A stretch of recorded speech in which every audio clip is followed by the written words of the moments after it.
Hello, dear friends. This is Phone Support Channel. Before you start watching this video, please subscribe to the channel and give it a like. And also write your feedback in the comments if this video helps you, or if you have any questions. Thank you. In this video, I want to show and tell you how to hide notification text on your iPhone.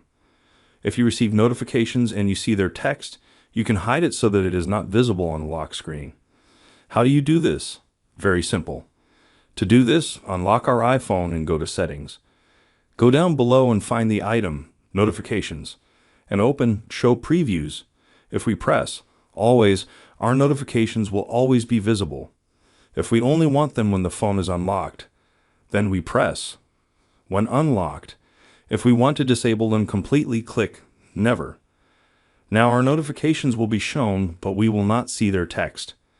The information is now not visible. I advise you to do the second item because I think it is convenient.